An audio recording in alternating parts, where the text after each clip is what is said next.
The world trembled today, literally.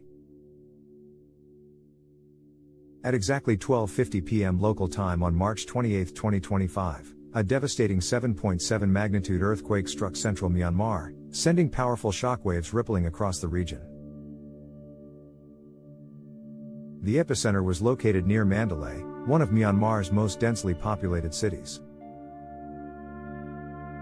Within moments, buildings crumbled, streets split, and chaos erupted. But the destruction didn't stop at Myanmar's borders.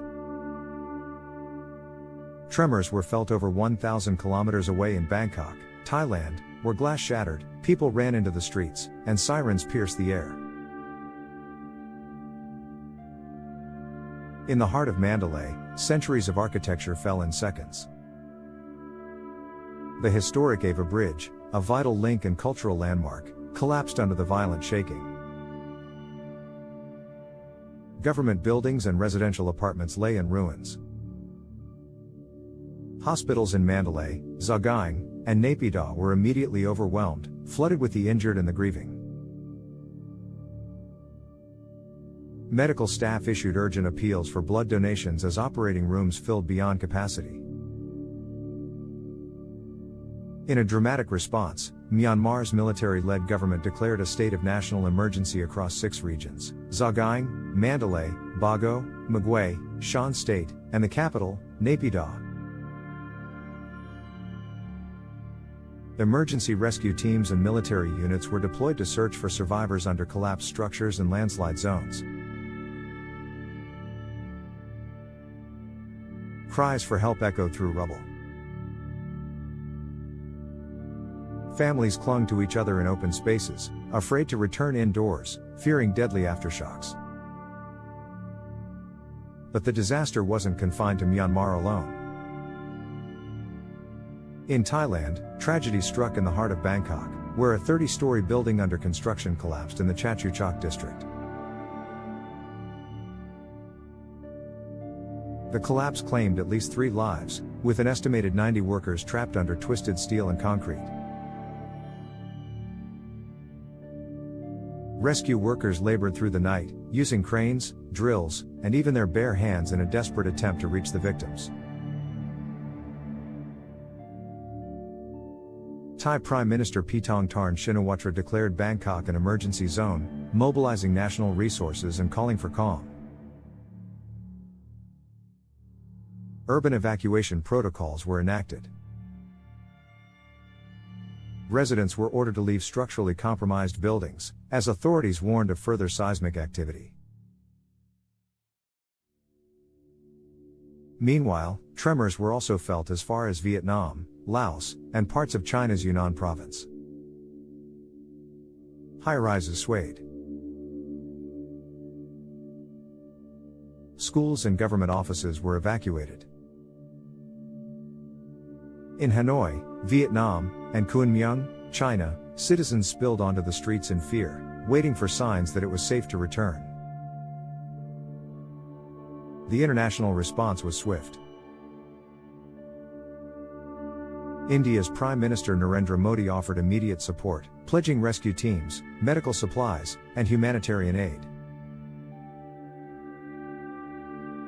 European Commission President Ursula von der Leyen also issued a statement, saying the EU was prepared to assist in all efforts to aid the victims and rebuild the shattered infrastructure.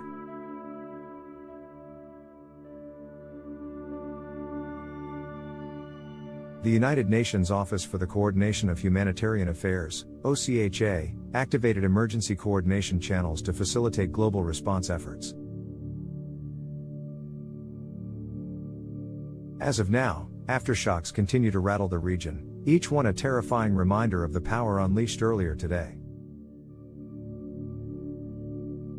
Seismologists warn that more tremors may follow in the coming hours and days, and residents across the affected zones have been urged to stay outdoors and away from weakened structures.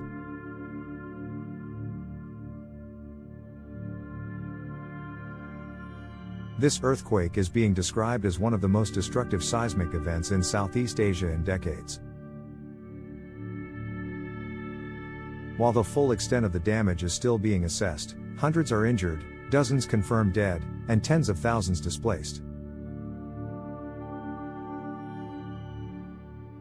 Satellite imagery shows entire neighborhoods flattened. Emergency shelters are being set up in open spaces and schoolyards.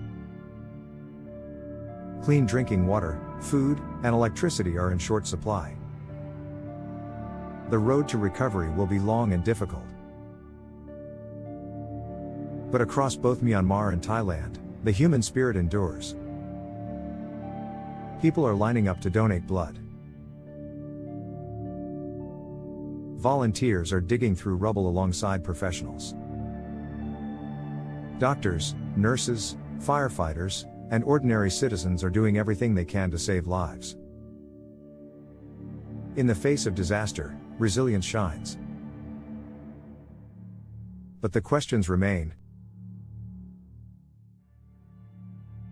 Could this have been predicted? Were the buildings up to seismic safety standards?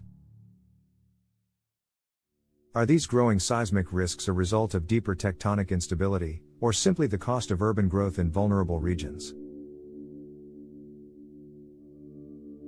As emergency crews continue their work, the world watches. Not just in sympathy, but in solidarity. Because today's disaster is a reminder that no border can stop the earth from shaking. And in moments like these, only unity, compassion, and swift action can help us stand strong. This is not just a regional crisis. It's a global call to prepare, to support, and to rebuild, together.